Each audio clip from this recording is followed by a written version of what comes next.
بطول باش و پنہا شو ازی عصر کہ در آغوش شبیر بگیری، اے مسلمان عورت بطول بن جا، زہرا بن جا، اور اس عصر سے پنہا ہو جا، چھپ جا، علیحدہ ہو جا،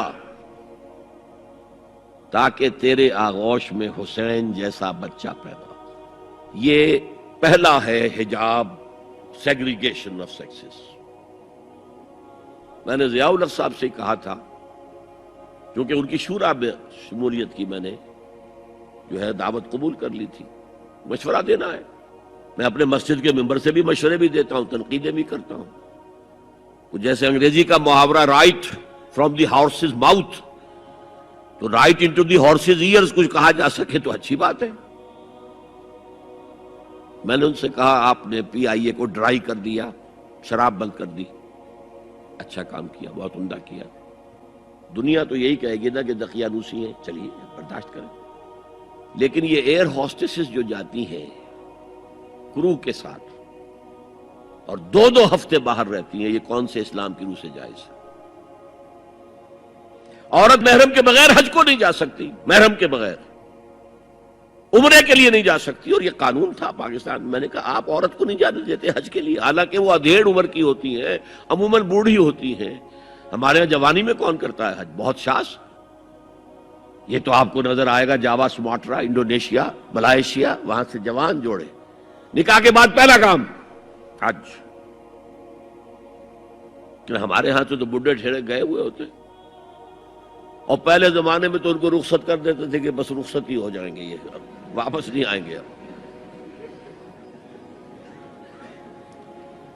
تو میں نے کہا یہ کون سا اسلام ہے؟ خاموش، چپ۔ میں نے کہا یہ ناشتے کی ٹرے اور کھانے کی ٹرے مرد نہیں رکھ سکتے سامنے؟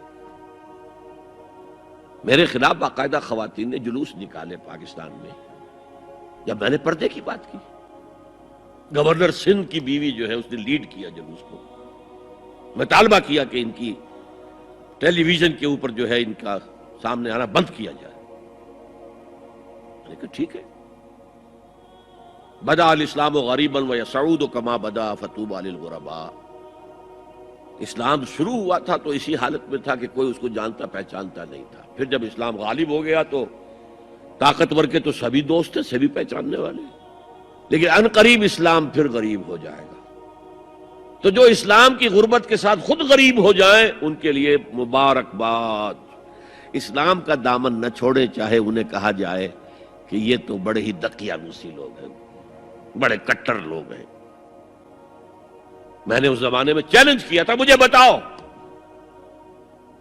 کیا فرق واقع ہوتا ہے؟ آپ کہیں گے عورتوں کو اگر ہم گھر میں بٹھائیں تو ہماری اکانومی سفر کرے گی، آدھی ہماری جو ہے لیبر وہ کام نہیں کرے گی۔ میں نے کہا where there's a will there's a way۔